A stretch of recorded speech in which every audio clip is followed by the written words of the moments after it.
विद्यार्थियों 11th math में basic concept के अंदर आज हमारा टॉपिक रहेगा रैखिक अस्मिकाएं। रैखिक अस्मिकाओं से आप परिचित भी हैं, आज इसकी डिटेल में बात करेंगे। ये हमारा आज 8वां वीडियो लेक्चर है। तो रैखिक अस्मिका के अंदर किस तरह से हमें काम करना है, कैसे इसको समझना है, इस वीडियो को आप देखिए।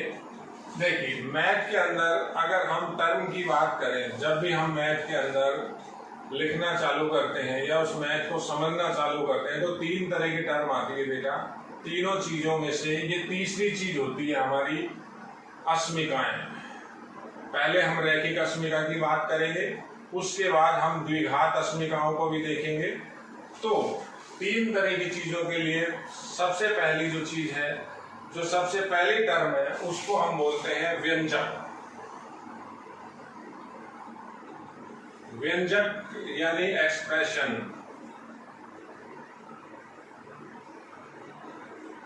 व्यंजक एक ऐसी टर्म जिसके अंदर हम वैल्यू कैलकुलेट नहीं कर सकते। जैसे आपके पास लिखा हुआ है x-7, तो इस व्यंजक के अंदर कोई साइड नहीं होती, इसका आप मान नहीं निकाल सकते। अगर हम इसका मान निकालना चाहें तो व्यंजक में कोई साइड ही नहीं होती, तो इसका केवल और केवल रूप परिवर्तन किया जा सकता है, इससे किसी चीज का मान नहीं निकलेगा। केवल और केवल रूप परिवर्तन संभव है।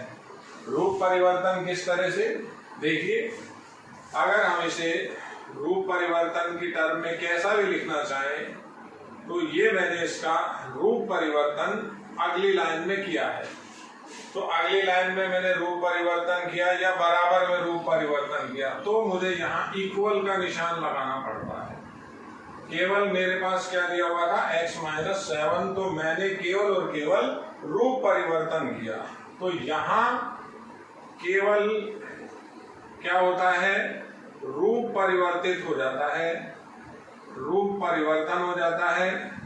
अगर अपन इसको सरल करने की बात करें कि इसका हल निकालें तो यहाँ पर कोई हल नहीं होता, कोई हल नहीं। अब इसको मैं थोड़ा सा और डिटेल में बताता हूँ। इसके अंदर कोई सॉल्यूशन नहीं होता, नो सॉल्यूशन। दूसरी जो चीज होती है हमारी, वो होती है समीकरण। मैथ के अंदर समीकरण सबसे ज्यादा काम आती है आपकी, आप जिसे बोलते हो इक्वेशन। तो कैसा भी समीकरण हो, समीकरण का हमेशा निश्चित हल होता है। अगर आपके पास समीकरण दिया हुआ है, बीजगणितीय समीकरण है, किसी भी तरह का इक्वेशन है, उसके 2 साइड होंगे, वाम पक्ष और दक्षिण पक्ष, left hand side and right hand side. अगर आप उसको सॉल्व करोगे किसी भी मान के लिए जो उसके अंदर चर राशि है, तो उसमें आपको निश्चित हल मिलेंगे। वो हलों की संख्या उसकी प्रकृति पर निर्भर करेगी। उसमें अगर बहुपद है तो घात देखनी होती है। जैसे इसी का समीकरण रूप हुआ x-7 बराबर 0। देखिए ये समीकरण है, ये दोनों तरफ चलता है, दोनों तरफ से बैलेंस है। जितनी इसके अंदर वेटेज, जितना मान लेफ्ट हैंड साइड में है उतना ही उतना राइट हैंड साइड में। तो जब हम समीकरणों को सरल करते हैं तो उसमें रूप परिवर्तन नहीं होता, बल्कि हमें उस व्यंजक के लिए हल प्राप्त होता है। तो x का अगर मान निकालें तो कई तरीके हैं निकालने के। दोनों तरफ हम 7 भी ऐड कर सकते हैं, तो x की वैल्यू 7 आ गई। ये समीकरण का हल हुआ। अब हल हुआ तो हम यहाँ बोलते हैं हल संभव। तो हलों की जो संख्या होती है, हलों की संख्या यहाँ पर निश्चित होती है कि अगर आपके पास द्विघात समीकरण है 2 हल मिलेंगे, जितनी घात का समीकरण है आपको उतने हल मिलेंगे। यहाँ कोई हल नहीं मिलेगा, केवल रूप परिवर्तन होगा। जैसे इसी का एक एग्जांपल देखें, आपके पास ऐसा लिखा हुआ है ax² bx + c बराबर 0। अब 0 नहीं लिखा मैंने, अगर तो ये केवल एक व्यंजक है आपके पास, आप रूप परिवर्तन कर सकते हैं इसका। ये द्विघात व्यंजक हुआ, तो रूप परिवर्तन अगर मैं a कॉमन लेना चाहूं तो आपने इसमें केवल रूप परिवर्तन किया, तो इसका रूप परिवर्तित कर दिया, कोई हल नहीं होगा, केवल और केवल रूप बदलता है। जबकि समीकरण जो होती है, समीकरण के अंदर हलों की संख्या निश्चित होती है, दोनों साइड बैलेंस होती है, लेफ्ट हैंड राइट हैंड दोनों के अंदर बिल्कुल कांटे का, जैसे हम कहते हैं अगर वेटेज की बात करें तो दोनों साइड बिल्कुल बराबर होती हैं। और ये एक ऐसी तराजू है बेटा, इसके आगे सारी तराजू फेल है। जो हिंदुस्तान के अंदर आप किसी भी तरह का मेजरमेंट एपरेटस काम में लेते हो, अपन ने किसी चीज का नाप लिया तो वो नाप एक्यूरेट आए से नहीं आए। ये जो समीकरण है इसमें जो ये बैलेंस है, ये जो इक्वल है, ये इक्वल एक ऐसा इक्वल है, ये दोनों साइड समान चीज रहेगा, बिल्कुल उसमें रत्ती भर भी फर्क नहीं आ सकता। तो यहाँ अगर अपन इसकी समीकरण फॉर्म देखें, देखिए ये समीकरण लिखा ax square bx plus c बराबर 0। तो ये समीकरण हुआ। किसी भी समीकरण के हल निकालेंगे, हलों की संख्या निश्चित आएगी। इसके जब मैं हल निकालता हूं किसी भी विधि से, तो हल मेरा अगर ऐसा हल बना, विधि की बात नहीं करेंगे कौन सी विधि है, तो ये दो हल आए, इसको हम इसमें हल बोलते हैं। समीकरणों के निश्चित हल होते हैं जिसको हम मूल भी बोलते हैं। तो हलों की संख्या यहाँ पर होती है निश्चित।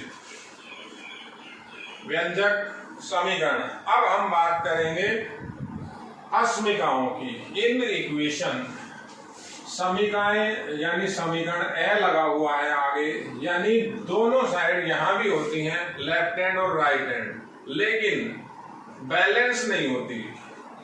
कई बार राइट हैंड ज्यादा होता है, कई बार लेफ्ट हैंड ज्यादा होता है, कई बार ज्यादा और बराबर होता है, कई बार कम और बराबर होता है।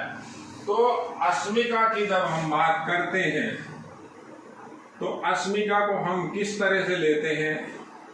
अगर अपन अस्मिका या इन इक्वेशन की बात करें तो इन इक्वेशन के अंदर दो साइड आपके यहां भी होंगे। जैसे मैंने इसी का इन इक्वेशन बनाया x माइनस 7 और यहां लिखा 0। तो अगर समीकरण में ये बराबर के स्थान पर आप बड़ा, बराबर के ही स्थान पर आप छोटा, बराबर के ही स्थान पर आप बड़ा या बराबर, और बराबर के स्थान पर छोटा या बराबर, इनमें से कोई एक निशान लगाएंगे तो उस समीकरण का जो रूपांतरण होता है वो अस्मिका में हो जाता है। देखिए आप, ये इसका लेफ्ट हैंड साइड है और इधर इसका राइट हैंड साइड है। मान लेते हैं ए लिखा हुआ है, बी लिखा हुआ है, तो ये एक अस्मिका है। ये ए लेस देन बी दूसरी अस्मिका हुई, ये ए ग्रेटर इक्वल बी तीसरी अस्मिका हुई, और ये ए लेस इक्वल बी चौथी अस्मिका हुई। यानी किसी भी समीकरण के अंदर यदि हम बराबर के स्थान पर, किसी भी समीकरण में बराबर के स्थान पर कैसी भी समीकरण हो, अगर आपने बराबर के स्थान पर बड़ा, ये बड़ा का निशान, इसको बोलते हैं ग्रेटर, छोटा लेस, बड़ा या बराबर, ग्रेटर और या कोई भी एक इक्वल, इसको बोलते हैं लेस, छोटा या इक्वल। किसी एक स्थान को बराबर की जगह इनसे आप भरते हैं, किसी भी बराबर को आप इनसे रिप्लेस करते हैं, तो जो समीकरण होती है वो अस्मिका में परिवर्तित हो जाती है। इसके लाखों करोड़ों एग्जाम्पल हैं। व्यंजक की बात अभी हम बाद में करेंगे, समीकरण की बात हम बाद में करेंगे। हमारा अब टॉपिक है अस्मिका। जैसे for example x less than 8, 2x plus 5 greater than 0, 3x minus 4y less equal 5, x minus 3y greater equal 2। देखिए ये मैंने अलग अलग अस्मिकाएं लिखी हैं। अलग अलग अस्मिकाएं, निशान से आपको क्लियर हो जाएगा। ये लेस देन का निशान है, ग्रेटर देन का निशान है, ये लेस एंड, लेस या एंड नहीं, और लेस और इक्वल, ये ग्रेटर और इक्वल। तो ये जो अस्मिकाएं आपकी लिखी हुई हैं, अभी केवल और केवल हम रैखिक अस्मिकाओं की बात करेंगे। अब यहां अगर हम बात करते हैं हल की बात करें, तो यहां हलों की संख्या बहुत इंपॉर्टेंट है बेटा। इसको मैं भी आपको बहुत आगे तक बताऊंगा, इसको अच्छे से देखना है। हलों की संख्या अनिश्चित होती है। जो इसके अंदर सॉल्यूशन होते हैं, हलों की संख्या निश्चित नहीं है या फिक्स नहीं है। आपके पास कोई अस्मिका लिखी हुई है तो उसमें आप कितने हल बताएंगे, ऐसा कोई फिक्स नहीं है। कई बार हल होते ही नहीं हैं, कई बार अनंत हल होते हैं, और कई बार हलों की संख्या निश्चित हो जाती है वो किसी विशेष परिस्थिति में। तो दोनों साइड होते हैं। बराबर के स्थान पर अगर हम greater, less, greater equal, less equal किसी एक को रिप्लेस कर दें तो हमारा जो समीकरण है वो असमीकरण या असमीका में परिवर्तित हो जाता है। हलों की संख्या यहाँ अनिश्चित होती है, अनडिफाइंड होती है, निर्धारित नहीं कर सकते आप कि इसमें कितने हल हैं। कई बार हल शून्य होगा, एक भी हल नहीं होगा, वो विशेष स्थिति। कई बार हल अगर निश्चित करें तो भी वो विशेष स्थिति। अदरवाइज अस्मिका में हलों की संख्या फिक्स नहीं होती, असंख्य हल भी होते हैं, अनंत हल भी होते हैं। तो ये उसके नेचर पे डिपेंड करता है। हम इसी को देखेंगे। हमारा जो आज का टॉपिक है वो है रैखिक अस्मिकाएं। अब रैखिक अस्मिका की हम बात करते हैं। देखिए, मैंने आपके पास जो ये अस्मिकाएं लिखी हुई हैं, ये सारी की सारी रैखिक अस्मिकाएं हैं। ये जो अस्मिका है ये एक चर की रैखिक अस्मिका है। इसके अंदर एक ही वेरिएबल है, एक चर है केवल x। ये भी एक चर की रैखिक अस्मिका है। ये दोनों जो लिखी हुई हैं ये दो चर की, दो वेरिएबल है यहाँ x और y, दो चर की रैखिक अस्मिका। अब रैखिक का क्या मतलब होता है, लीनियर का क्या मतलब होता है? लीनियर का मतलब ये होता है कि जिस भी अस्मिका में जो चर राशि हो उसमें जो मैक्सिमम पावर है वो 1 होनी चाहिए। अगर अधिकतम घात 1 है तो उस अस्मिका को हम रैखिक अस्मिका कहते हैं। देखिए, चर राशि की अधिकतम घात अगर 1 है तो वो अस्मिका रैखिक अस्मिका होती है। अब हम बात करेंगे इनके सॉल्यूशन की, किस तरह से हम इनका सॉल्यूशन करते हैं। तो रैखिक अस्मिकाओं का जो सॉल्यूशन होता है वो कई तरीके से होता है। पहली विधि है संख्या रेखा पर हल, नंबर लाइन पर हल। दूसरी विधि है आलेख या आलेखीय विधि, यानी जिसमें आपको डायग्राम बनाना पड़ेगा, आलेखीय विधि। और तीसरी विधि होती है अंतराल की सहायता से आप बताएंगे उसको। अंतराल अभी आपको मैं आगे बताऊंगा। इंटरवल के माध्यम से भी हम उस अस्मिका का हल बता सकते हैं। तो ये विधियां आपको पढ़नी है। पहले हम बात करेंगे रैखिक अस्मिका की। फॉर एग्जाम्पल, पहला ही क्वेश्चन है, क्वेश्चन नंबर 1। ये ऐसा कहता है कि x less than 1, x minus 1 less than 0 को हल करो। आलेख पर बताओ, या कहता है संख्या रेखा पर हल बताओ। तो अगर अपन इसको सरल करना चालू करते हैं तो ये लिखा हुआ है, देखिए x माइनस 1 लेस देन 0। अब अश्मिकाओं के अपने अपने नियम हैं, यहाँ भी हम कई तरह के नियम देखते हैं, तो नियम की बात भी मैं अभी आपको बताऊंगा। एक बार एक सिंपल सा एग्जांपल है, इसकी बात करते हैं। अगर मैं +1 दोनों साइड में ऐड करता हूं तो ये 1 से 1 कैंसिल हुआ, x लेस देन उधर 0 में 1 ऐड हुआ, 1 बचा। एक तरह से आप अभी ये मानिए मैंने इसके अंदर पक्षांतरण कर लिया। अश्मिकाओं के कुछ अलग से गुणधर्म होते हैं, जैसे अश्मिकाओं को ऋणात्मक संख्या से हम गुणा नहीं कर सकते। कैसे नहीं कर सकते, अभी हम उसकी भी डिस्कस करेंगे।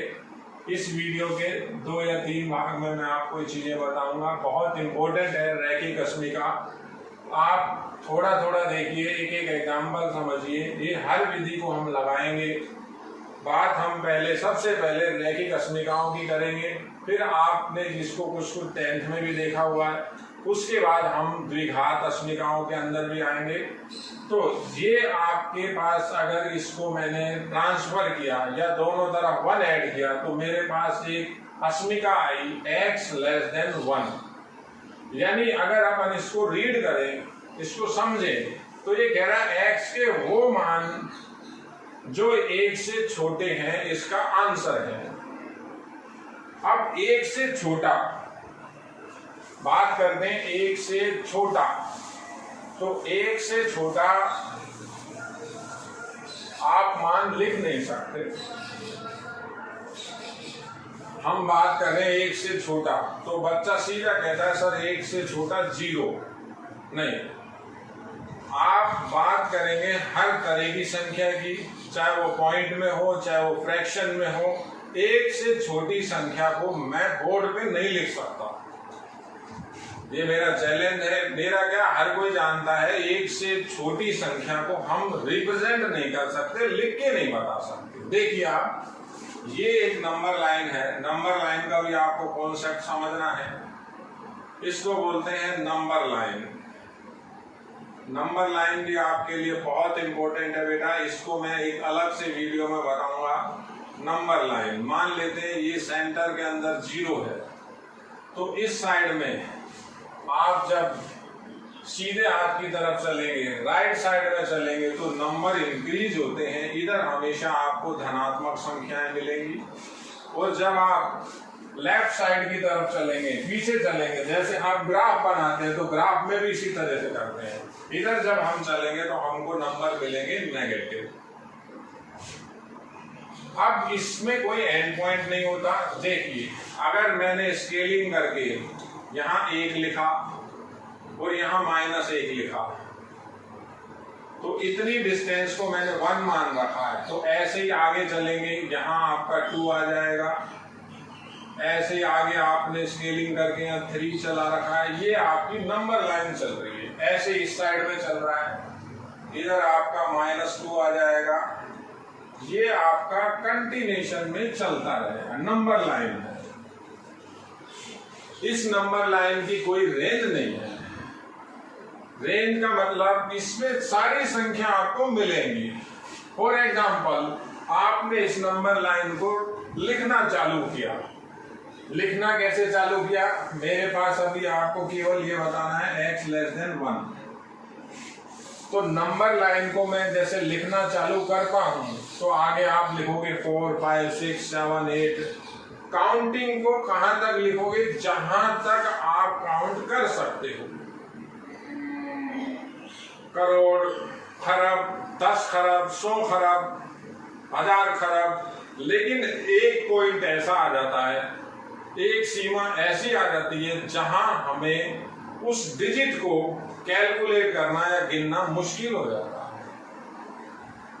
हम उसको नहीं गिन सकते, उसको किसी भी डिवाइस से नहीं गिना जा सकता। ऐसा नहीं है कि हम नहीं गिन रहे तो कोई कंप्यूटर गिन देगा। हमसे ज्यादा क्षमता है उसकी, तो वो 4 या 5 टाइम उसको और ज्यादा गिन देगा। लेकिन एक पॉइंट फिर ऐसा आएगा जहां हमारी काउंटिंग खत्म हो जाएगी, तो उस चीज को हम बोलते हैं इनफाइनाइट, अनंत। तो मान लेते हैं हम बहुत आगे निकल गए, एक पोजीशन ऐसी आ जाएगी आपकी एक पॉइंट ऐसा आ जाएगा जहां हमारी काउंटिंग खत्म हो जाएगी। इसको हम बोलते हैं प्लस इंफिनिटिव, पॉजिटिव इनफाइनाइट, अनंत बोलते हैं। ऐसे ही ये इस साइड में भी होता है, नेगेटिव इनफाइनाइट भी होता है। आप इधर की साइड चलते चले तो ऐसे ये आपने यहां करोड़ों मील चाहे कितनी डिस्टेंस मान लें तो उस चीज को हम बोलते हैं नेगेटिव इनफाइनाइट, ऋणात्मक अनंत। तो कहीं भी आप देखेंगे तो आपको जो नंबर लाइन मिलेगी वो इस तरह से मिलेगी। 2 पॉइंट होंगे, इधर माइनस अनंत होगा, इधर अनंत होगा प्लस का, सेंटर में 0 होगा, इधर के पॉजिटिव नंबर हैं, जैसे यहाँ 1 लिखा है तो यहाँ -1 लिखा होगा। अब बच्चा ये कहता है सर इतनी ही सी दूरी पर, नहीं बेटा इतनी दूरी नहीं है, इससे दूरी जो ये प्लस पॉजिटिव है, प्लस अनंत है, और जो माइनस अनंत है, ये आपस में समान दूरी रखते हैं, लेकिन इनका जो एंड पॉइंट है वो बहुत दूर है, आप उसको टच भी नहीं कर सकते। केवल हम रिप्रेजेंट करने के लिए इसको ऐसा लिखते हैं। तो ये नंबर लाइन है, नंबर लाइन की बात भी हम करेंगे। हमारा जो काम चल रहा है अभी ये देखना है x लेस देन 1। तो ये रहा 1 आपका, देखिए ये 1 लिखा हुआ है। अब 1 से छोटा नंबर आपको बताना है। मैं अभी क्या बता रहा था आपको, जो असमिकाएं होती हैं उसके अंदर हल जो होते हैं वो अनिश्चित होते हैं। अब बच्चा ये नहीं समझे अनिश्चित का मतलब अनंत हल हुए, अनंत ही मानिए। कई बार हल नहीं होता, स्पेशल कंडीशन दे दी तो आपको कोई हल नहीं मिलेगा। फॉर एग्जाम्पल कह रहा है x की वैल्यू लेस देन 5 है, ग्रेटर देन 4 है, और x कैसा हो, पूर्णांक हो, तो कोई हल नहीं मिलेगा इसका। 5 से छोटा, 4 से बड़ा, और पूर्णांक, और पूर्णांक मतलब परफेक्ट नंबर, पूरी संख्या। तो 4 और 5 के बीच में आ गया ये। 4 से तो बड़ा, x बड़ा है 4 से, और x छोटा है 5 से, तो कोई पूर्णांक नहीं है। तो इस अस्मिका का कोई हल नहीं है। अस्मिका में आप ये मानिए हलों की संख्या अनिश्चित होती है। अब जैसे यहां बात करें x 1 से छोटा तो अनंत हल हुए, तो 1 ये रहा, देखिए ये 1 है, 1 है। ये 1 को मैं आपको बिल्कुल क्लियर इंडिकेट करके बताता हूं, ये 1 लिखा हुआ है। तो 1 लिखा हुआ है, 1 से छोटे जितने भी मान हैं, x का मान छोटा है 1 से, तो 1 से छोटा 0 भी है, 1 से छोटा -1 भी है, -2 भी है। तो आप ऐसे हल नहीं बता सकते कि आपने ये लिख दिया कि x बराबर, हल बता रहा है कोई बच्चा, 0 भी हो गया, -1 भी हो गया, -2 भी हो गया, -3 भी हो गया। अब बच्चा कहता है चल रहा है, ये गलत है।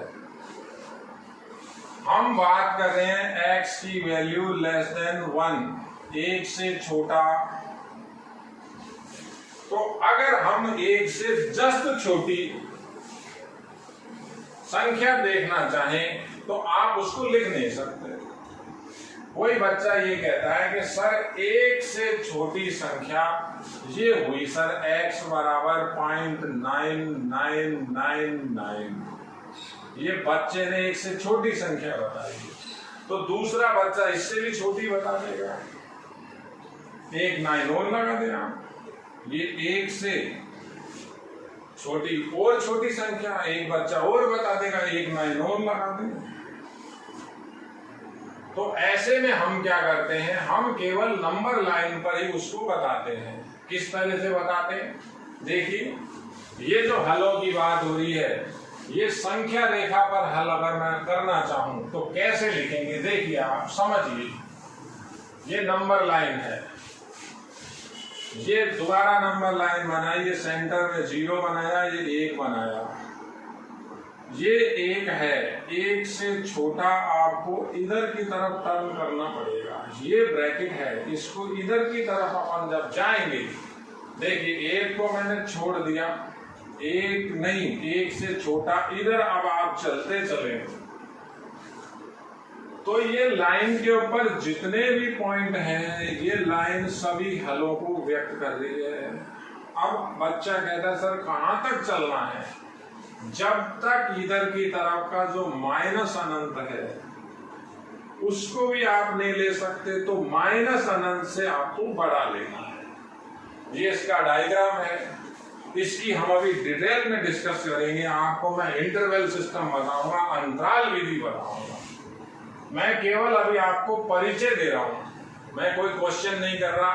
कोई बच्चा ये नहीं समझे कि सर ये क्वेश्चन कंप्लीट कर दिया, हमें समझ नहीं आया। केवल और केवल मैं आपको परिचय करवा रहा हूं कि जो आपकी रैखिक अस्मिकाएं हैं उनके हल किस तरह से पढ़ते हैं। ये संख्या रेखा पर है।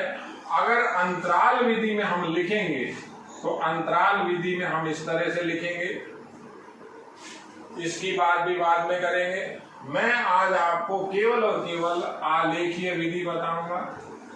रैखिक अस्मिका की जो आलेखीय विधि होती है उसको किस तरह से हम ग्राफ पेपर पर बनाते हैं देखते हैं। आलेखीय विधि के लिए मैं एक क्वेश्चन आपके सामने लिख रहा हूं, देखिए आप।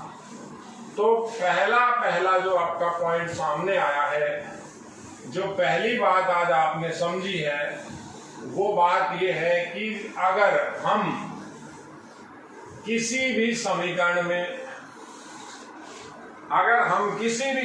में ये बराबर का जो निशान होता है, इसको मैं अगर बड़ा, छोटा, बड़ा या बराबर, छोटा या बराबर, इनमें से रिप्लेस कर दूं, यानी बराबर की जगह इनमें से कोई एक भी निशान लगा दूं, तो वो आपका अस्मिका में कन्वर्ट हो जाएगा। अब अस्मिकाएं अलग अलग प्रकार की होती हैं। सबसे पहले हम रैखिक अस्मिकाओं की बात कर रहे हैं। रैखिक अस्मिका, एक छोटा क्वेश्चन करेंगे जिससे आपका थोड़ा सा आइडिया भी लगेगा। रैखिक के बाद आपके कोर्स के में द्विघात अस्मिकाओं का भी वर्णन है, तो द्विघात अस्मिकाओं की बात बाद में। बराबर के स्थान पर इनमें से कोई सा भी एक निशान अगर आप रिप्लेस कर देते हैं या मिलता है तो वो चीज आपकी अस्मिका कहलाती है। अब रैखिक अस्मिका का एक छोटा सा क्वेश्चन करते हैं। देखिए एक क्वेश्चन कर रहा हूं मैं, 2x - 5y लेस देन 10 को, लेस देन, केवल लेस देन 10 को आलेखीय विधि द्वारा, आलेखीय विधि से हल कीजिए। तो आलेखीय विधि क्या होती है? हमें यहाँ पर या तो ग्राफ पेपर पर उसका डायग्राम बनाना है, या आप नोटबुक या जो आपकी क्वेश्चन के जो आंसर की है उसमें भी आप डायग्राम बना सकते हैं। तो सबसे पहला जो हमारा काम होता है, देखिए इसको समझिए आप। एक क्वेश्चन समझेंगे आपको बहुत चीजें क्लियर हो जाएंगी, ये आपका पढ़ा हुआ है।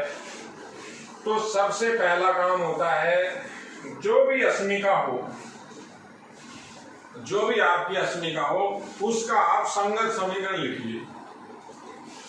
तो संगत समीकरण सॉल्यूशन के अंदर, संगत का मतलब कॉरस्पॉन्डिंग इक्वेशन, अस्मिका का संगत समीकरण कैसे लिखते हैं? जो भी निशान है, लेस देन का निशान है, इस लेस देन के निशान की जगह वापस बराबर का निशान लगा दीजिए। तो संगत समीकरण हो जाएगा 2x - 5y = 10। ये नंबर 1 डाल दो, इसका संगत समीकरण। ये एक रेखा को व्यक्त करता है, एक रेखा का समीकरण हो गया। इसके अंदर आपको क्या करना होता है? x = 0 रख दे, x का मान 0 रखें तो y का मान आ जाता है। देखिए x 0 रखा तो y की वैल्यू -2 आ जाएगी। तो y की वैल्यू -2 आ गई। तो जो ये दो मान आए x और y के, उनको जैसे हम निर्देशांकी कोऑर्डिनेट की फॉर्म में लिखते हैं, निर्देशांक हम लिखते हैं, मान ले वो बिंदु A है और वो पॉइंट आपका आया, आपने x का मान 0 रखा था, y का मान -2 आ गया, ये पहला बिंदु आ गया। इसको हम बोलते हैं भुज और इसको हम बोलते हैं कोटि। उसके बाद अगला काम है आपका y बराबर 0 रख दें तो x की वैल्यू आ जाएगी। y का मान 0 रखा तो x की वैल्यू 5 आ गई। देखिए 2 से डिवाइड हो गया 5। तो मान ले दूसरे बिंदु को मैं लिख रहा हूं b को, पहले x की वैल्यू लिखनी है फिर y की वैल्यू। अब ये दो पॉइंट आ गए, इन दो पॉइंट्स को आप जो ग्राफ बनाते हैं, ग्राफ किस तरह से बनता है, बहुत सिंपल काम बता रहा हूं अभी मैं आपको। जैसे मैंने ये ग्राफ बनाया, ये मेरा ग्राफ है, देखिए ये सेंटर 0 0 हो गया। अब बच्चे को मालूम है ये पहला क्वाड्रेंट है, दोनों पॉजिटिव, ये दूसरा क्वाड्रेंट है, x की वैल्यू नेगेटिव, y पॉजिटिव, इसके अंदर दोनों नेगेटिव, इसके अंदर x पॉजिटिव y नेगेटिव, पहला दूसरा तीसरा चौथा। ये जो दो बिंदु हैं आपके, इन दो बिंदुओं की आपको लोकेशन लिखनी है। अब लोकेशन में क्या करना है, ऐसा कोई इसमें मेजरमेंट नहीं करना है, अंदाजे से रफ कैलकुलेशन जैसे हम इसको बोलते हैं, अंदाजे से हमें ये दोनों पॉइंट यहाँ पर दिखाने हैं। तो देखिए पहला पॉइंट है 5 0 और एक है 0 -2। किसी को भी पहले ले लीजिए। पहले इस ए बिंदु को अगर अपन लिखें तो ए बिंदु किस तरह से लिखा हुआ है, x की वैल्यू 0, तो x की वैल्यू 0 ये y अक्ष पर होती है, ये आप हमेशा याद रखिए। y अक्ष पर x का मान हमेशा 0 होता है, क्योंकि डिस्टेंस तो बनती नहीं है। आप y पे ही खड़े हो, x कोऑर्डिनेट उठा के जितनी दूरी तो आपने करी नहीं। -2, y की वैल्यू -2 नीचे की डायरेक्शन में मिलेगी। मान लेते हैं ये -2 है, तो एक पॉइंट तो वो खुद यही आ गया, ये पॉइंट हो गया आपका। देखिए समझिए, इस पॉइंट को मैं लिख रहा हूं ए पॉइंट। अब b की बात करें, 5 0, y की वैल्यू 0, तो y की वैल्यू 0, ये x अक्ष है, x एक्सिस पर हमेशा y बराबर 0 होता है, ये भी आप पढ़ चुके हैं। अब x की वैल्यू क्या है, 5, तो ये इतनी डिस्टेंस जब आपने 2 बताई है तो 5 देखिए आपका अंदाजे से ये हो गया, बिल्कुल हुआ। ये 2 बता रहे हैं तो ये 5 हो गया। ये दो पॉइंट आपके पूरे के पूरे इस कोऑर्डिनेट सिस्टम पर आपको मिलेंगे, बिल्कुल मिलेंगे। इन दो लाइंस को आपको फिर मिलाना है, मीट देम टुगेदर, दोनों को आप मिलाएं। तो दोनों को जो मैं मिलाऊंगा तो मेरे पास एक इस तरह की लाइन बनेगी। देखिए दोनों पॉइंट्स को जब हम मिलाएंगे इस तरह की आपकी एक स्ट्रेट लाइन आ जाएगी। पहली बात अब समझें आगे, रेखा के अंदर कोई लेंथ नहीं होती। ये ग्राफ पेपर पर हमने इसको बनाया है, यहां तक का काम तो बिल्कुल सिंपल है। अब जो मेन चीज है वो मैं आपको समझाता हूं। देखिए बहुत इंपॉर्टेंट है, देखिए अब आपको क्या समझना है। देखिए ये मेरे पास एक तंत्र है, ये 0 0 है। मान लेते हैं कोई रेखा ये रही, फिर दोबारा बनाया, मान लेते हैं रेखा ऐसे काट के गई। ये पहले क्या है 0 0, ये क्या लिखा हुआ है 0 0। अब इसे हम बोलते हैं मूल बिंदु,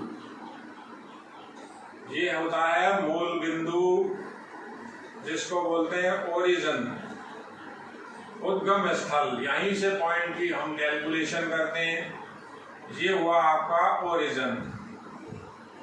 तो अब आप देखिए, ये जो रेखा है, इस रेखा ने दो पार्ट बना दिए। आप पहले ऊपर वाले की बात करें, ये रेखा अगर इसको काट के गई है तो एक तरह से ये पूरे के पूरे ब्रह्मांड के दो टुकड़े कर गई। कैसे कर गई? एक ये मेरा जो हाथ रखा हुआ है, ये एक जोन तो ये है, ये रेखा, तो रेखा की कोई लंबाई नहीं होती, ये इधर चलेगा पॉइंट, ये पॉइंट ऊपर चलेगा, तो एक जोन तो ये ऊपर वाला सारा हिस्सा हो गया और एक जोन नीचे वाला हो गया। तो कोई भी रेखा अगर मूल बिंदु से नहीं गई, मैं अभी पहले बात क्या बता रहा हूं, मूल बिंदु से ना जाए, उसकी भी अपन बात पढ़ेंगे। दो पार्ट में डिवाइड कर देती है इसको।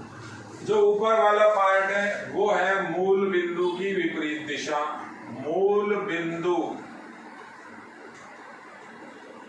की विपरीत दिशा, यानी जिसमें मूल बिंदु आया नहीं।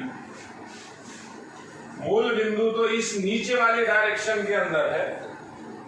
मूल बिंदु कहां पर है आपका? ये नीचे वाले जोन में। देखिए, नीचे वाले जोन के अंदर मूल बिंदु है। तो जो ये वाला पार्ट था, इधर वाला, ये वाला पार्ट अपना बोला जाता है, ये सारा का सारा मूल बिंदु की दिशा, मूल बिंदु की दिशा। ऐसा हर बार होगा, 100% होगा, हर बार होगा। अगर रेखा मूल बिंदु से नहीं गई तो। अब इसकी बात करें तो देखिए, ये रेखा गई, दो पार्ट हुए, एक तो ये नीचे वाला पार्ट है और एक ये ऊपर वाला पार्ट है। जो ऊपर वाला पार्ट है वो विपरीत दिशा है, ये मूल बिंदु की विपरीत दिशा, मूल बिंदु की विपरीत दिशा। और ये जो था आपका, वो था मूल बिंदु की दिशा।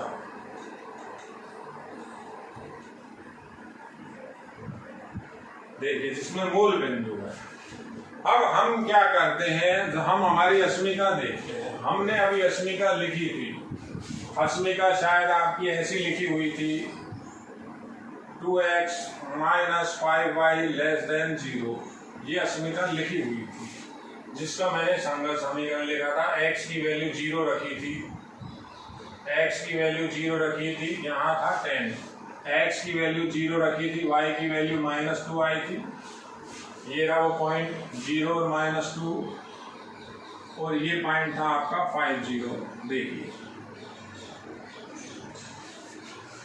तो इस अस्मिका को हम बाद में देखते हैं। हमने जो संगत समीकरण से पहले से डायग्राम बना दिया, पहला काम था हमारा संगत समीकरण से हमने डायग्राम बना लिया। अब ये मूल बिंदु की दिशा और मूल बिंदु की विपरीत दिशा, इनमें से किसी एक में हल होता है। ये तो जो हल है, ये तो समीकरण है 2x - 5y = 10। ये तो रेखा है। इस रेखा पर ये दो बिंदु हैं। देखिए, दोनों बिंदु इसको संतुष्ट करते हैं। ये बिंदु इसमें रखिए, रेखा संतुष्ट हो जाएगी। वो बिंदु रखिए, रेखा संतुष्ट हो जाएगी। अब बात किसकी कि हल किस तरफ है? हल या तो नीचे की तरफ होगा, मूल बिंदु की विपरीत दिशा में होगा, या हल मूल बिंदु की दिशा में होगा। वो कैसे समझते हैं? इस अस्मिका के अंदर हम मूल बिंदु रखते हैं, मूल बिंदु ही रख दो। मूल बिंदु क्या होता है? 0 0 होता है। जब आप इसमें 0 0 रखोगे तो ये 0 हो गया, ये 0 हो गया, टोटल इधर लेफ्ट हैंड साइड में 0 हो गए। कंडीशन आ गई 0 < 10। अब ये एक स्टेटमेंट है, ये बात एक कथन है। हमको ये देखना है ये ट्रू है कि फॉल्स है, ये सत्य है या असत्य है। अगर ये बात सत्य है, अभी ये सत्य ही आ रहा है, 0 छोटा होता है -10 से। जब ये आपकी जो कंडीशन है सत्य आई, ट्रू आई, ये ट्रू लिखा हुआ है, 0 का मान, 0 छोटा होता है -10 बड़ा होता है, सही बात लिखी हुई है। तो जब सत्य होता है तो हल जो मिलता है वो मूल बिंदु की ओर मिलता है, समझिए। तो हल कहाँ? मूल बिंदु की ओर। मूल बिंदु की दिशा कौन सी है? ये वाली, ये देखिए मूल बिंदु की डायरेक्शन है। तो अब आप हल कैसे लिखेंगे? आप यहाँ मूल बिंदु की तरफ एक तीर का निशान लगाएंगे, ऐसे ऊपर की ओर।